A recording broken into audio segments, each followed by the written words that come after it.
Havre sacré, laissez-vous guider vers votre vérité. Bonjour et bienvenue dans ce sanctuaire sonore Havre sacré. Je suis Jennifer Bloom, thérapeute holistique et doula. Aujourd'hui, je voulais vous offrir des pistes de réflexion sur la connaissance de soi. Pourquoi c'est important de se connaître? Comment sait-on qu'on se connaît soi-même? Et quels sont les risques de cette méconnaissance? On a probablement tous déjà entendu cette phrase « Connais-toi toi-même ». Cette maxime est une célèbre inscription gravée sur le fronton du temple de Delphes en Grèce antique. Elle est souvent attribuée à Socrate, le philosophe grec, bien qu'il n'ait pas été le premier à l'utiliser.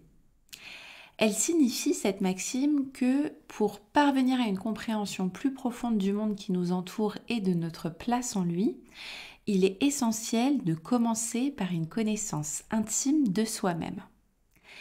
Elle encourage finalement la quête de notre vérité intérieure dont je parle dans un épisode précédent.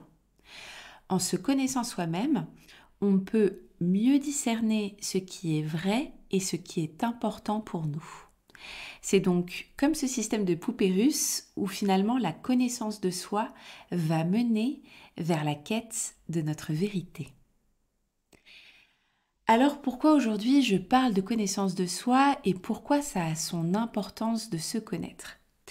Ça peut paraître être un sujet un peu banal dit comme ça, mais finalement, il existe énormément de conflits et de frustrations personnelles, interpersonnelles, relationnelles qui sont liées à une mauvaise connaissance de soi. Pourquoi? Parce que lorsqu'on ne se connaît pas, on n'est pas capable de poser nos limites. On n'est pas capable d'exprimer ce que nous aimons ou non. Donc nous ne sommes pas en mesure de dire aux autres ce qui nous fait envie. Et ça va finalement impacter énormément de domaines dans notre vie. Je pense au domaine amical. Si un ami nous demande ce qu'on a envie de faire aujourd'hui et qu'on répond sans cesse « je ne sais pas », eh bien on ne découvre pas nos goûts.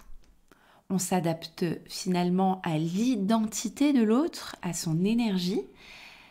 Ça va encore plus loin dans une relation amoureuse, intime, où tu risques de t'oublier en t'adaptant au rythme émotionnel de l'autre, mais aussi peut-être à un rythme sexuel ou à des pratiques sans vraiment te poser de questions. Tu ne vas peut-être même pas avoir une curiosité d'apprendre à te connaître et d'essayer d'être à l'écoute de cette connaissance de toi-même. Cette connaissance de soi, elle est liée à l'exploration qu'on va faire de nous-mêmes, elle est liée aux expériences que l'on va vivre, aux personnes que l'on va rencontrer, aux cultures que l'on va rencontrer, aux choses qu'on va essayer, qu'on va expérimenter. Donc il faut aussi s'autoriser cette part d'inconnu, cette part de test, cette part finalement d'ombre et de lumière qu'on va venir contacter en nous quand on va faire des choix de vie et quand on va décider pour nous-mêmes. C'est encore une fois cette importance de prendre notre responsabilité et d'être en mesure de se dire « je choisis pour moi et non, je ne fais pas en fonction d'eux ». Pas en fonction des autres, pas en fonction de la société, pas en fonction de ce qui est attendu de moi, pas en fonction de ce qu'on m'a inculqué ou transmis. Je fais vraiment par rapport à ce que moi je connais de moi dans l'instant T. Et c'est comme ça que j'avance dans mon apprentissage de connaissance de moi. C'est comme ça que j'apprends à aiguiller mes décisions parce que j'ai cette boussole intérieure qui s'affine à mesure que j'expérimente. Sinon, qu'est-ce qui se passe? Eh bien, je fais ce qui est tendance. Je suis une mode, je suis la pression d'un groupe, je suis un mouvement, je suis un chemin tout tracé qu'on a prévu pour moi et c'est là finalement qu'on peut avoir un oubli de soi-même. Et même parfois, avant même de s'oublier, on n'a même pas appris à se connaître. À force de suivre ce flot continu, à être en pilote automatique, on n'est même pas dans la découverte de soi initiale avant de s'oublier. Alors attention, je ne dis pas qu'il ne faut pas suivre de mode ou de mouvement quelconque. L'idée ici, c'est bien de vous assurer que c'est vous qui faites le choix conscient de le suivre. La méconnaissance de soi peut entraîner divers risques et conséquences négatives pour votre vie personnelle, professionnelle, émotionnelle.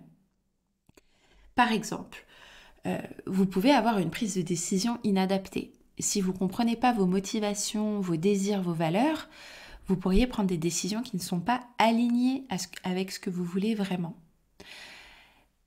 Ça va forcément impliquer une insatisfaction, un sentiment de confusion quant à la direction que vous prenez dans votre vie.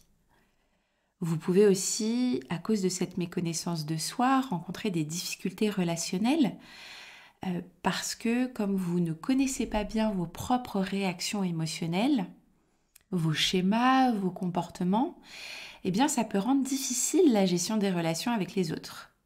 Vous pourriez avoir du mal à comprendre vos propres sentiments et à interagir efficacement avec les émotions des autres, ce qui peut entraîner des conflits et des malentendus. La méconnaissance de soi, bien souvent, ça entraîne un manque de confiance, un manque d'estime de soi, puisque ne pas connaître vos forces et vos talents va forcément conduire à un manque de valorisation. Donc vous pourriez douter de vos compétences, hésiter à saisir des opportunités, et ça peut freiner votre croissance personnelle et professionnelle. D'autre part, si vous ne savez pas identifier les facteurs de stress ou les situations qui déclenchent votre anxiété, vous pourriez avoir du mal à gérer ces émotions. Donc une méconnaissance de vos déclencheurs peut aggraver le stress et l'anxiété que vous ressentez. Si vous ne comprenez pas vos passions, si vous ne comprenez pas vos intérêts, vos compétences, ça peut conduire à choisir une carrière qui ne va pas vous épanouir. Vous pourriez vous retrouver par exemple dans un emploi qui ne va pas correspondre à vos aspirations, qui peut entraîner une baisse de motivation et une insatisfaction. Bien sûr, il va y avoir aussi probablement une incohérence dans vos valeurs. Si vous n'avez pas une connaissance claire de vos aspirations, de vos valeurs fondamentales, vous pourriez vous retrouver à vivre une vie qui ne reflète pas ce qui est vraiment important pour vous.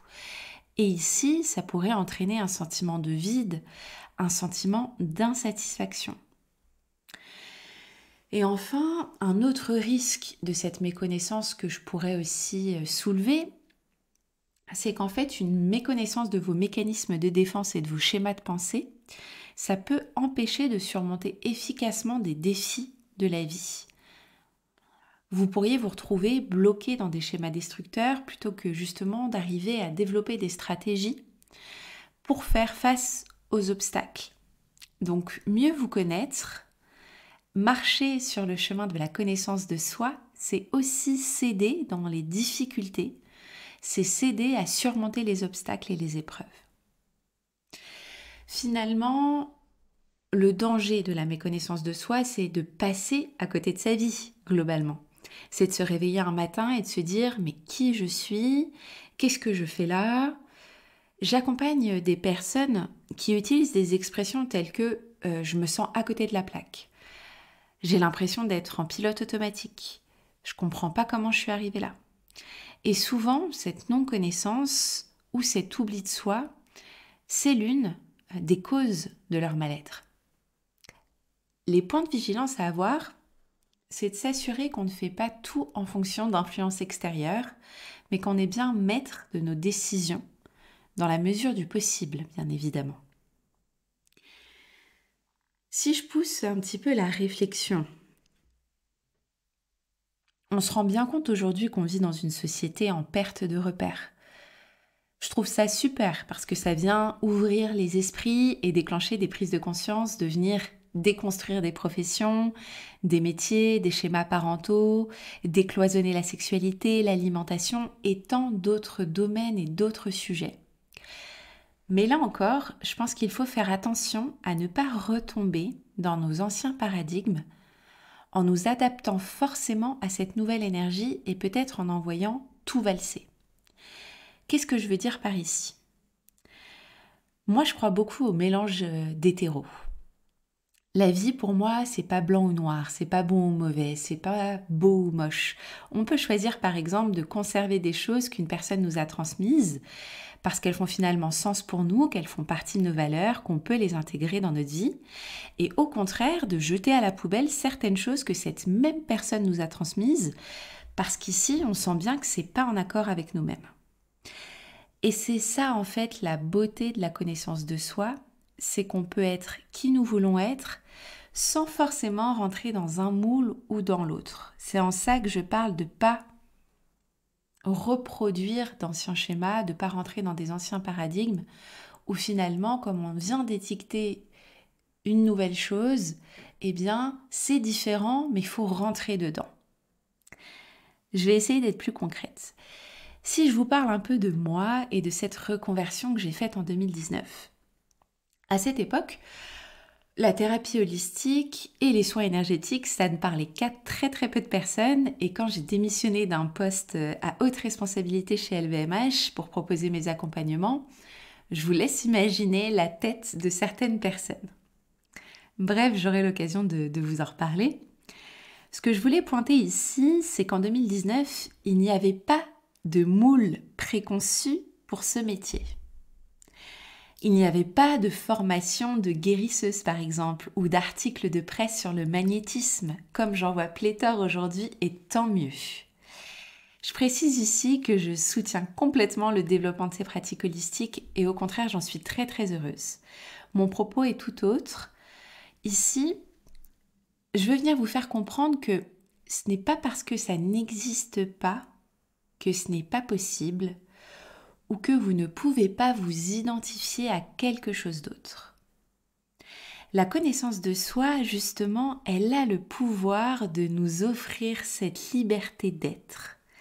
Personnellement, c'est vraiment cette connaissance profonde de moi-même, et je dirais même cette reconnexion, qui m'a permise d'avancer avec confiance sur ce nouveau chemin professionnel. Et aujourd'hui, je propose des accompagnements en accord avec moi-même, en fonction de ce que j'aime, de ce qui me nourrit, de ma créativité du moment, et pas en fonction de ce qu'un magnétiseur, qu'une énergéticienne ou qu'une thérapeute holistique doit faire. La source, c'est moi. La source, c'est vous-même. En résumé, la connaissance de soi, elle émerge de l'intérieur. C'est un voyage intime au cœur de votre être. Il n'y a que vous qui puissiez aller à la rencontre d'une meilleure compréhension de vous-même. Personne d'autre ne peut parcourir ce chemin à votre place. Ce sont ces révélations intérieures qui vous guideront vers une vie plus authentique et épanouissante. En fin de compte, la connaissance de soi, c'est un acte d'amour envers vous-même. C'est le cadeau le plus profond, le plus précieux que vous puissiez vous offrir, car il va vous permettre de vous connecter avec votre essence véritable et de vivre une vie qui reflète qui vous êtes vraiment. Alors prenez le temps d'explorer cet univers intérieur, d'embrasser toutes vos facettes et de vous engager dans un voyage continu vers une meilleure compréhension de vous-même. Car finalement, c'est dans cette connaissance de soi que réside le pouvoir de vivre pleinement et authentiquement.